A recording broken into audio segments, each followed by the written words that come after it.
Hello, everybody. Welcome to one of our studio streams. JJ's ringtone. That's our theme song. Yeah. Hopefully, there's no copyright on that specific sound effect. Our whole stream is now JJ's ringtone. Well, Yeah, that's our theme song. yeah.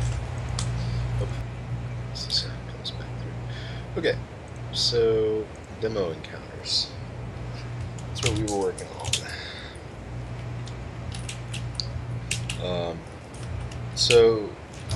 Last time we only got to stream for a little bit before my video card, or not video card, my wireless card went. We should be good. I fixed my laptop, took it apart, and hopefully it's working now. If it's not, I've got this Netgear USB Wi-Fi thing that I can bust out of its packaging and just plug that in, if we absolutely have to. That might take a few minutes. If it does, then I will post on the Twitch chat. But that's what's happening. Good day, Dirters there. Welcome. Okay, so some points of note for the encounter system so far. We need 3 units, 3 enemy units, and a couple of abilities for each of those units.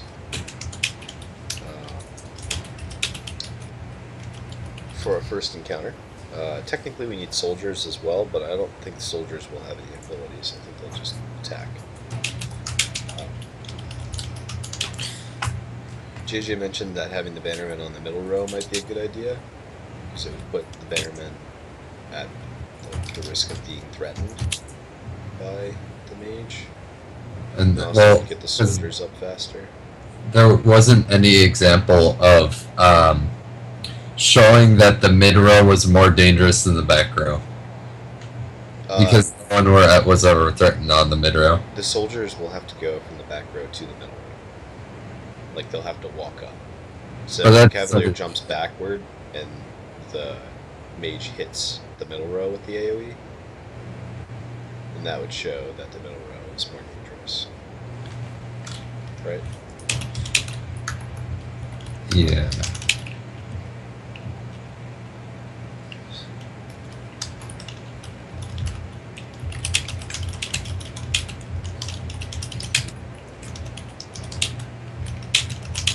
Maybe we don't have to get all of that out in the first encounter.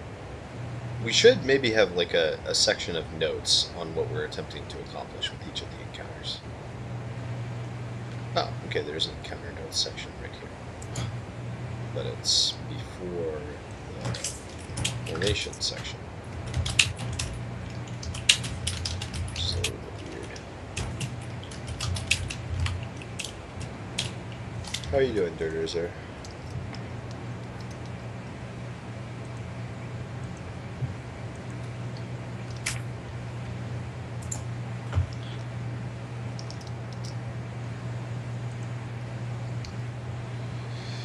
Okay, encounter notes.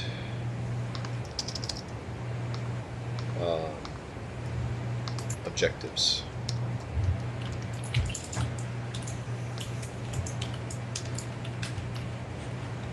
For the first encounter or the second one? For the first one. First one is meant to teach you most of the facets of the game. Right, but what are those specifically?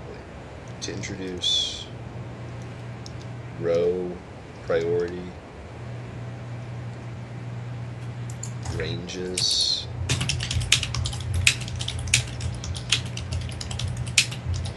Hey, I've realized over time, Dirger, that almost no one is as productive as they'd like to be. But I'm glad you're doing well. To introduce row priority. To introduce row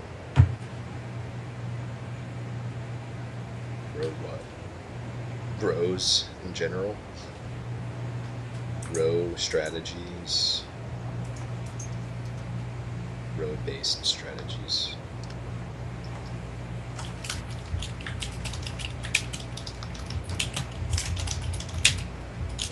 Movement, between rows.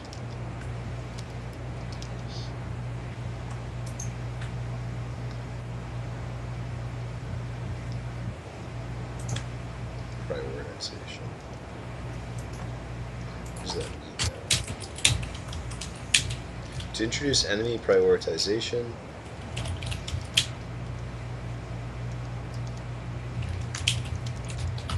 Active abilities. Basic combat strategy.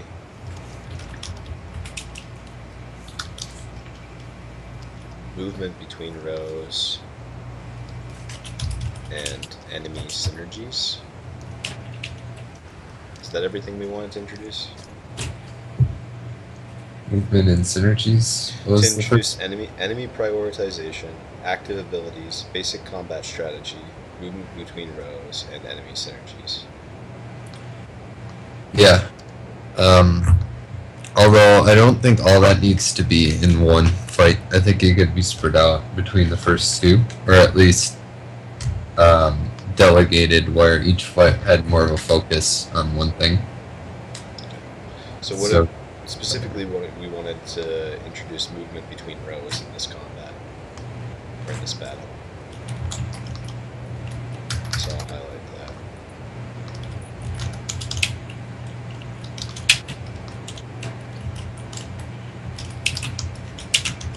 I think the basic abilities, rudimentary combat strategy, and movement between rows are actually enemy synergies as well.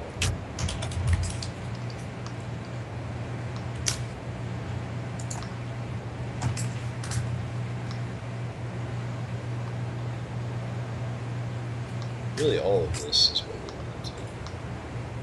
I think maybe.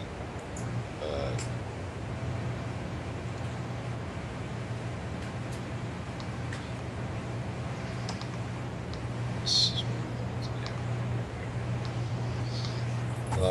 do. How's your project been going, here?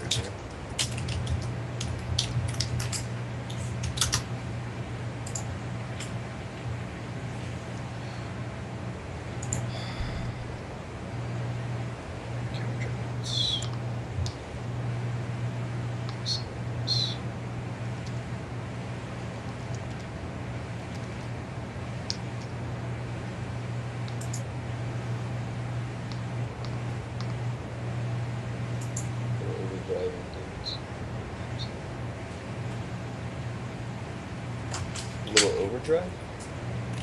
David streamed something earlier? I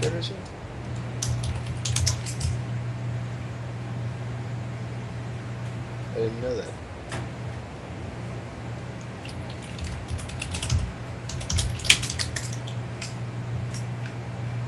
Overdrive in terms of video quality? Oh, JJ, the guy who's on with me. There's an audio issue. Okay. Oh no, no, the audio, Kirby. I'm fixing it. Kirby. Let me know if that fixed it. In your eyes. Let us know if you fixed it. Let's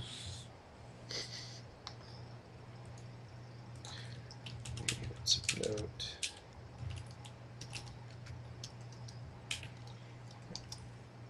Yeah, oh yeah, no problem.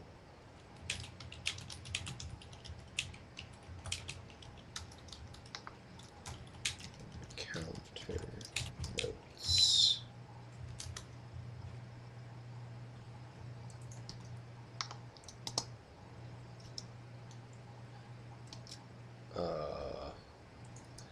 Objectives. Okay, so what are our objectives with Severender in terms of like an encounter? What do we wanna introduce?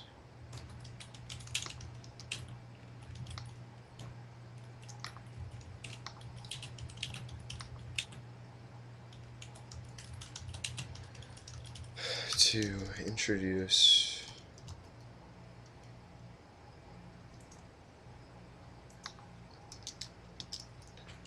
needed assets.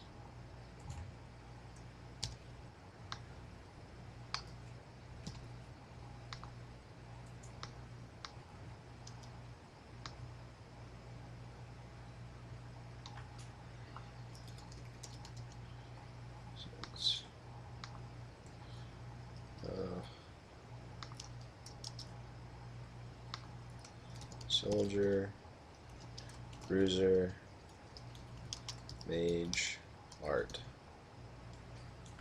Done. Soldier, Bruiser, Mage, Bannerman. Done.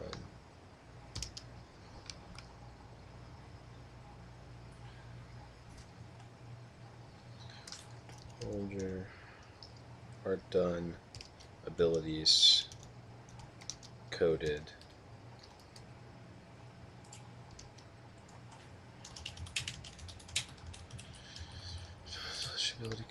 Abilities coded.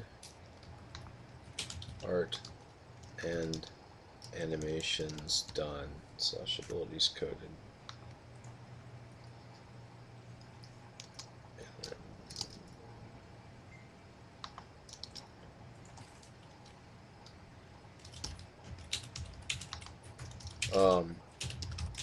Counter logic place.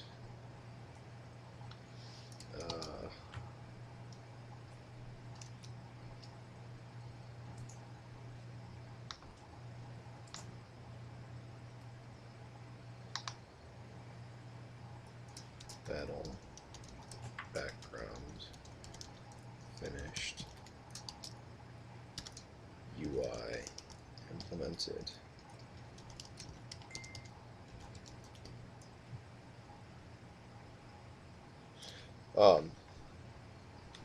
Jared, did the audio thing fix itself? Work itself out? Audio. Yeah. Audio.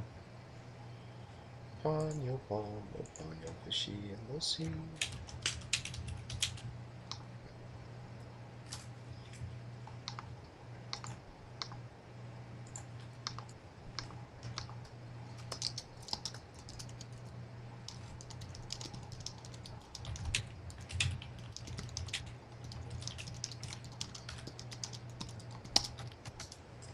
A little better. Little bit better. I wonder why, like, it just won't. Go ahead and say something, JJ. One time I killed a man, and then I never talked about it ever again because I was worried I'd get taken to jail and get butt raped a lot. Perfect. Perfect.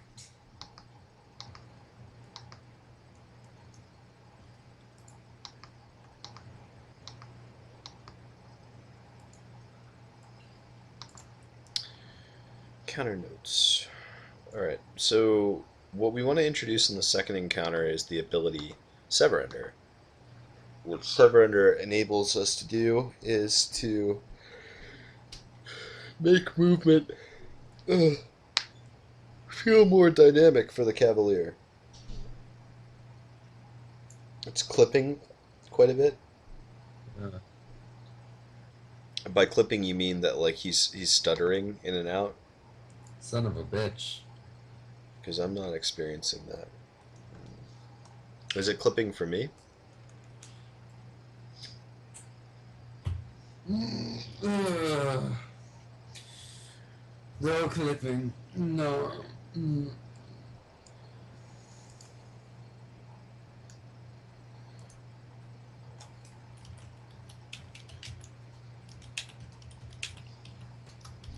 Just him.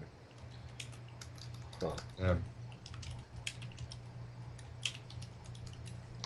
That sucks.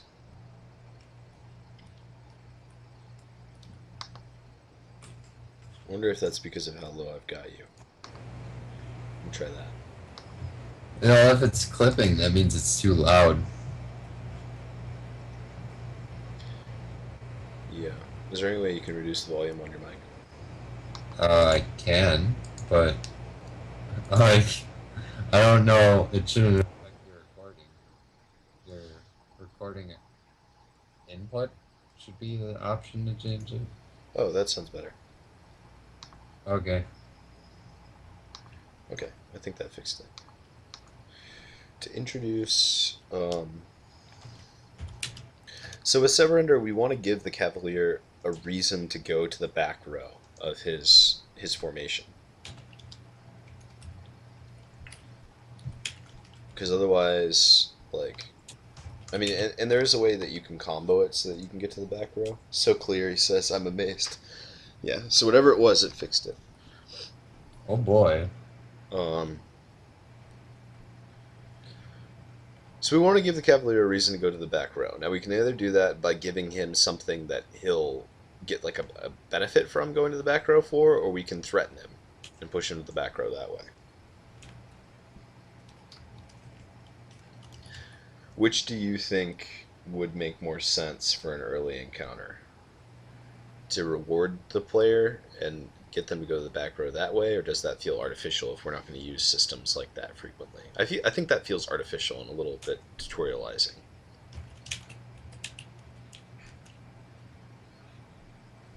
So we have to put the Cavalier at risk. Now the two enemies that we've created, the Bruiser and the Mage, put the Cavalier at risk. One by knocking him away, which could advance the front row if there aren't enough soldiers on it, and the other by using an AoE. I wonder if the player will be privy to where the AoE is going to target. Like with like a glowing telegraph. Yeah. I think it'd probably be important because then people wouldn't really understand that they had to move out of the way if they didn't know something was coming. Well, he does have like a charge up on it. Oh, but like it would be like a 50-50 chance that it would hit your lane. Well, maybe what should happen is like there should be some dialogue that occurs during this battle. The mage kind of foreshadows where he's going to hit. But then again, if we don't use those systems frequently, there's really no point. Well, just for the first, I don't know. What we could do, I mean, I think we already have a pretty good way of indicating where he's likely to hit next, but he has to hit first before that becomes a thing. It's the all enemies that receive damage in this way are afflicted with a debuff that doubles the damage of the next fireball you would cast. So once he hits a row, it's likely that he's going to try and hit that row again.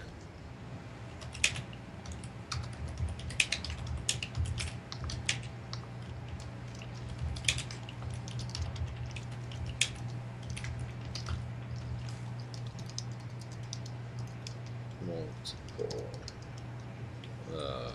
Same row, E first targets to get the debuff working. However, if there are no debuffed targets on that row, he will switch. You know what might be an interesting way of doing it is maybe his ability requires him to charge a turn for each row. Like, let's say he's going to hit the front row, right? That would take charge 1. If he's going to hit the second row, it'd take charge 2. Maybe it hits both. That's wait. So Yeah. Hey, Chaotic Prayer. So the way the ability would work is we could do it one of two ways, right? We want an indicator that will let players know when it's likely to be hitting them, yes, because that signifier will allow you to strategize.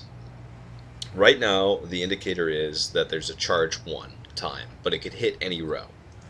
One way that we can demonstrate to players when it's going to hit them is by making it so that instead of just being charge 1, charge 1 is aligned with it hitting the front row. Charge 2 is aligned with it hitting the middle row. Charge 3 would be aligned with it hitting the third row.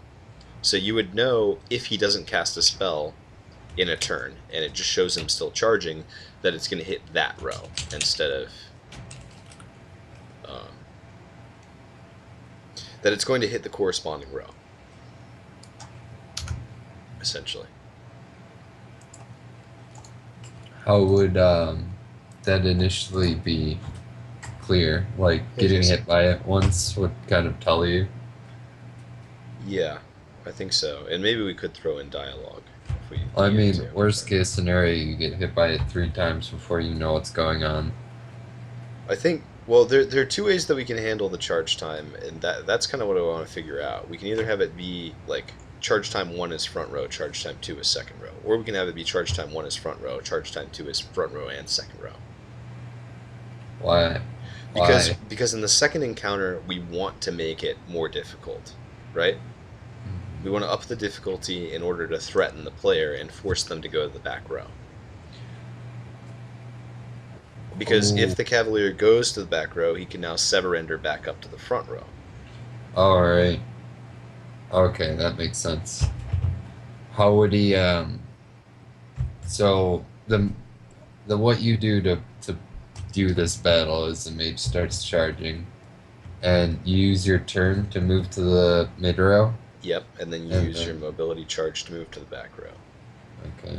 And then you charge forward with sever ender, which is an active ability. Mhm.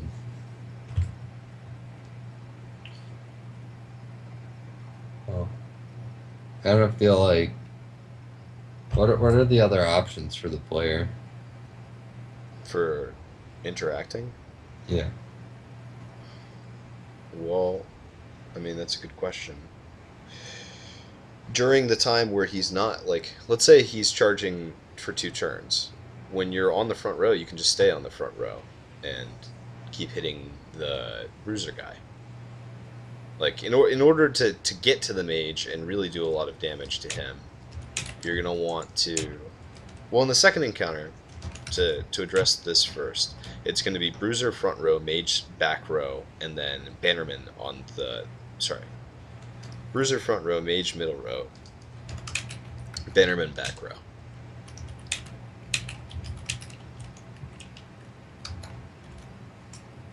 Which will mean that the bannermen for their side will be spawning soldiers. Mhm. Um,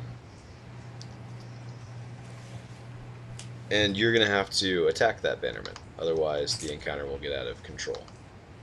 And you won't be able to interact as well. So you want to sever under the bannerman? Yeah, you want to sever under the bannerman. But also, in order, like, there are two different strategies. You could try and deal with the bannerman first, or you could deal with his mobs by sever ending them, or you could try and just get past the bruiser first Mhm. by dodging out of the way of his attacks and then sever ending forward to hit him while he's weak. And both strategies are a healthy way to look at how to play the rest of the game. Yes, I That think makes so. sense. But I think for that reason we need to fix. But okay, then my question becomes: do we introduce Fireball as just being charge 1 during the first encounter and then modify it to be more difficult and complex during the second encounter? Or do we introduce Fireball as being charge 1, charge 2, charge 1 or charge 2 in the first encounter? Um, in the first encounter, I think it should be simple, um, in the sense that it only charges one to hit the front row, Hmm. because you don't really have any abilities. Um, so you'd see the charge going off, and then you'd use your move stack to move out of the way, and then you'd understand. After maybe even getting hit once, after you get hit once, you'd understand that, like, all right, when he starts charging, I can't be in the front row. And Right. maybe near the end of the battle, um, he does a charge two, or like when the bruiser gets low enough, he starts doing the charge two. So like right at the end of the battle, it hits your first 2 rows. So then you know that for the next fight. Okay. So, uh, let's see. How do I want to word this? Best. Uh, charge time 1. Basic charge time 1 or 2. Uh, corresponding row, enemy row. 1 is front, 2.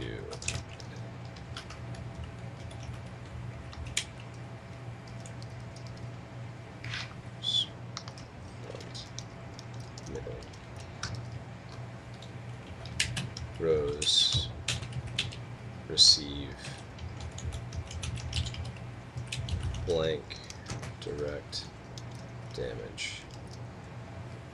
All enemies that receive damage in this way are afflicted with a debuff that doubles the next fireball you would cast. And then we'll put, I think that's how we want to do the ability. We'll put a thing down here. Notes, mage will always target the front row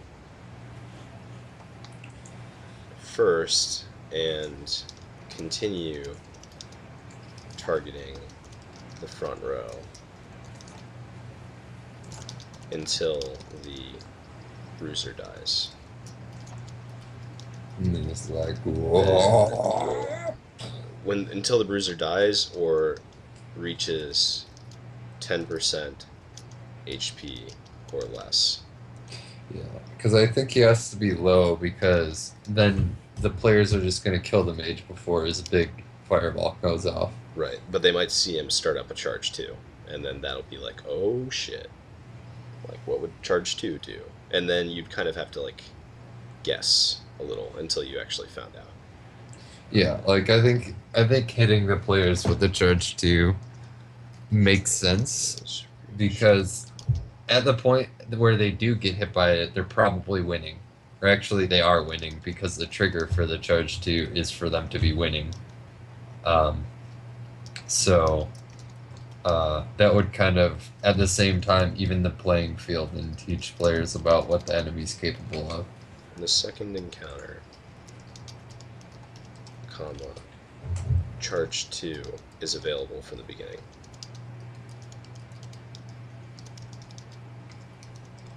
But won't be prioritized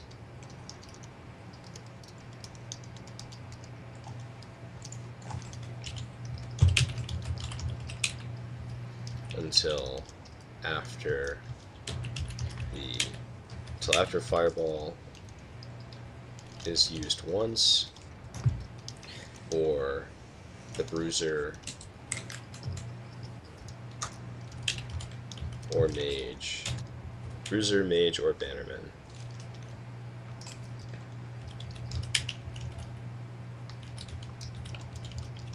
fall below 50%.